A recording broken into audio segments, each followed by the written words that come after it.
So getting into the recent episode of The Rising of the Shield Hero Season 3, the thing that I want to talk about is particularly when it comes to the pacing for these recent episodes of Shield Hero. And of course, I may end up uploading my light novel reviews that I had, and they've been removed ever since, but I am willing to upload them again on this channel. If it is something people would be interested in, it will go over the current volumes that are missing, and then also all the current volumes that go beyond what the anime has covered. So if you want to know what's been covered, that the anime is covered, so basically any cut content change, stuff like that, and then also just stuff that is spoiler based beyond that, I can upload those volumes as well. But I wanted to talk about the pacing because there's someone that's read the light novels, but some of it has kind of, seeped through my memory, so I don't remember every little thing. The thing about it is that, yes, Shield Hero is definitely skipping some parts of the light novels, but compared to Season 2, it is doing a far better job at the pacing. Sure, people can argue about animations and say that they don't believe the pacing is, but again, it all comes down to individual taste.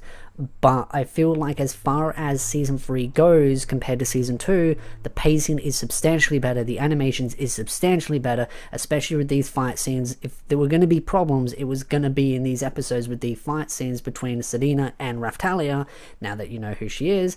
The two individuals and all the big flashy stuff going around and the high movements, I would expect that is when you would have seen all the animation quality issues if that was to happen. But in my opinion, I have not seen those. It's been pretty good. The main concern would have been the pacing, because again, as I've noted, they're going to skip over some stuff, whatever they feel is not necessary for the main story. If they want to just stick to the major key notes, they're definitely skipping over some stuff. I saw one person noting that it skipped over 2/3 of a volume. So yes, it's understandable, but at the end of the day, you do have the option to go read the light novels or go watch a YouTuber covering the light novels as well, which is why I'm considering uploading my light novel reviews for those that want that. But I think the pacing so far has been decent. Maybe it's just biased because I'm a really big fan of Sedina and I've been waiting for her to be introduced into the story, and I just feel like her character introduction adds a lot more fun and spice to the story as far as, like, let's just say relationship kind of stuff. As you can clearly see from these episodes, she's very flirtatious, she likes her alcohol, and she definitely seems to have a bit of a sparkly eye for the Shield Hero. So you imagine, you've got the little Kentucky Fried Chicken, but she's more just an adorable little sister, so she's never a natural rival, even though she tries to claim she is, but she's never a natural rival for the Shield Hero's affection. Raphtalia doesn't really technically have a rival, but she will have a rival now, and again, I'm not going to spoil any future stuff for those that are sitting there going, but again, Sedina is one of the new rivals that will be introduced, and the interactions and the back and forth is just something that I feel is personally really fun. So it's why I am happy they are getting to the parts that I feel are more critical for anime onlys to enjoy, as long as the story makes sense, it sticks to the core components, and it's paced correctly, and the animations is good. If you want all the itty gritty little details, then I would suggest either reading the light novels or watching reviews and analysis breaking each component of the light novels down.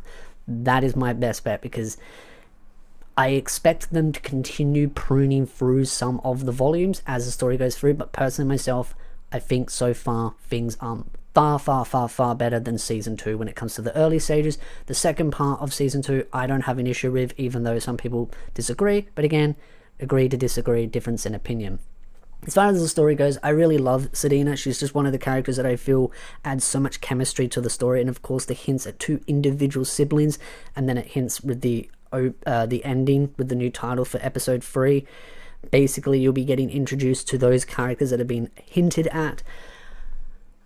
This is why I am happy about them doing it the way they've done it, is because these characters just add so much value to the story. So I feel like anime only fans will enjoy the story far more if they do just go over the unnecessary stuff, because Shield Hero can have some heavy politics stuff in there, little bits and backs and forwards, and I think they're only going over what's necessary and then sticking to the core components, and also just not needing to do all the itty gritty little travel stuff, because yeah, Shield Hero you don't need to see every little bit of travel component.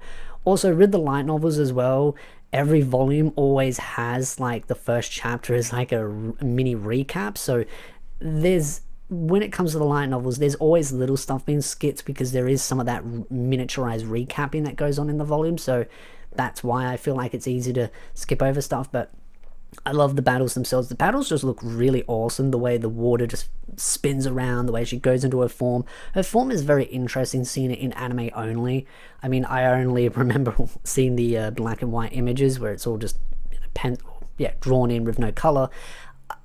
Her form, does look very much what I expected, but some of the assets on her are just like, okay, it's interesting to see in an anime only format, and especially seeing in her proper full human battle outfit. It just definitely is appeasing to the eyes, but she is more of the dommy mommy kind of one. I still remember seeing some comments of people being a little bit concerned, but again, she's just a fun character that I really enjoy, and I think a lot of people will grow to like her as well. And it's already fun seeing all of the comments everywhere of people being like absolutely simping for her. She's just fun. She is that perfect dommy mommy that adds so much fun to the story, and the fun interactions between her and the Shield Hero are just fun nonetheless. And then also seeing like the crowd as well, the way they cheer, they get excited about them fighting, and then them teaming up and then defeating a mysterious girl with a pair of scissors that has a crackly voice. Ooh. It did surprise some light novel fans as well, because that particular character doesn't get introduced so quickly into the story, and that's what I mean. They are skipping over some stuff to get to the core components, but how they're doing it does sort of jigsaw puzzle quite well together. So it comes down to personal taste. Do you really want the anime to be one-to-one to the light novel? Then yeah, you're going to be disappointed with this. But if you're just happy with the story covering what is critical to the story, even if it's going to juggle some things around, and as long as the pacing's good, the animations is good, and the story makes sense, that to me is more important than worrying about every little itty-gritty detail. That's just my opinion, mainly because I'm probably going into this just hoping it's better than Season 2's first part, because, yeah, people were not happy. People really kicked up a stink. But also, just a fun little note before I end the video, I noticed there isn't as much outcry about a particular word starting with S. I wonder if that's going to become another key component, well, if it's going to be a key topic that people bring up in future episodes, because I noticed the outcry is not as big as compared to what other animes got last season, if you catch my drift. And I wonder if maybe if Shield Hero gets a bit more popularity, will people suddenly have a problem with it because suddenly it's convenient to complain about it because it gets them attention and impressions or clout online. And I think that could be a possibility if Shield Hero suddenly resurges in popularity. I think maybe it could get a lot of popularity if people complain about it, but we'll have to see what happens. I think the future episodes will be very interesting to see fan reaction, because there's some really fun stuff that is going to be explored, and especially with the other 3 heroes as well, as noted in the opening song. So again, if you like this video, hit the like, subscribe, and I'll see you beautiful nerds in the next video.